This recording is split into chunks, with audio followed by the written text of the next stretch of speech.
The phone rang while I was scrubbing grease from my hands in a borrowed kitchen. I let it ring.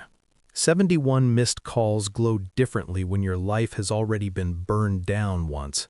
They don't beg, they accuse. I dried my hands slowly. Precision matters when everything else has been stolen from you. A message slipped through the silence. "Please call me. It's urgent." My daughter-in-law's voice echoed in my head instead. Sharp, commanding, familiar in its contempt.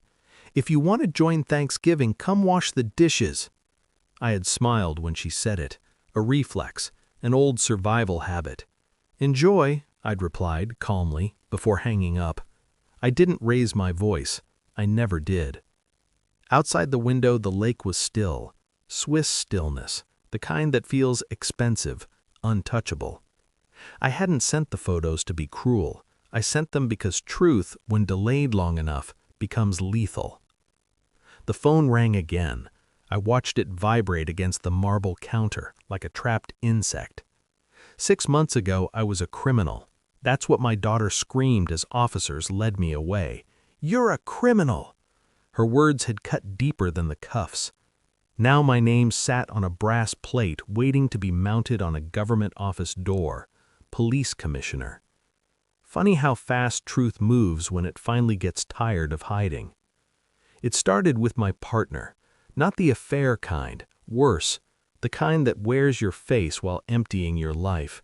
He had been my deputy, my shadow.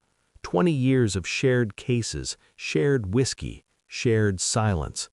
I trusted him the way you trust gravity. Then the investigation hit. Evidence appeared with my fingerprints already on it. Offshore transfers, a burner phone registered in my name, a witness who swore I'd threatened him. I didn't panic. I believed logic would save me. That was my first mistake. The department didn't need proof. It needed speed, optics, a sacrifice. My partner wept in front of the board, spoke about betrayal, about heartbreak. He never once looked at me. My pension froze overnight. My accounts vanished. My house, was seized under asset forfeiture laws I had once defended. Then came my daughter.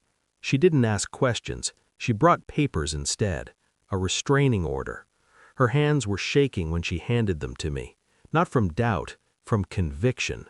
"You did this to yourself," she said. I wanted to tell her I had taught her how to ride a bike, how to lie without being caught, how to read people. But lies spread faster when spoken by people you love. Silence became my alibi. I didn't fight back. That confused them. Instead, I watched. I replayed conversations in my head like surveillance footage, every pause, every misdirected glance. I requested copies of case logs through a proxy. Old favors still answered quietly. I followed money the way I used to follow blood spatter, slow, patient, unemotional.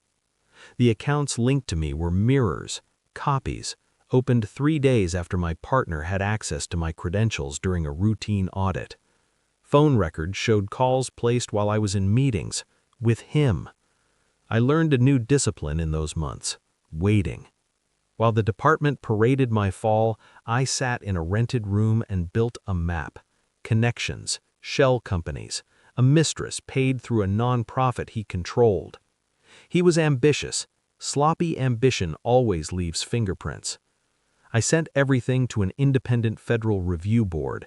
Then I disappeared. Switzerland wasn't an escape, it was a blind spot.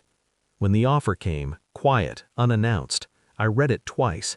Interim police commissioner. No apology, no explanation, just an invitation to return as something sharper. I accepted. The hearing room was cold. My partner sat across from me, older somehow, smaller. I placed the folder between us. No speech, no preamble. He opened it. Bank transfers, timestamps, audio transcripts. His breath caught on page 7. "I can explain." I raised one finger. He stopped. The room waited. I leaned forward just enough for him to hear me. "I know." That broke him. Not the evidence, the fact that I had known long enough to choose when to end him. He cried, loudly, messily. I sat back. Composure is the cruelest response to desperation. The charges moved fast. Publicly, I said nothing. Privately, I signed every document myself. Asset seizure, indictment, pension transfer reversal. Mine, not his. My daughter didn't call until the press conference aired.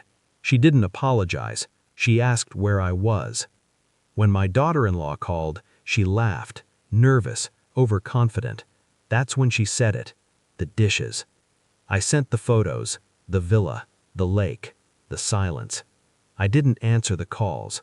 Revenge doesn't need witnesses. It needs timing.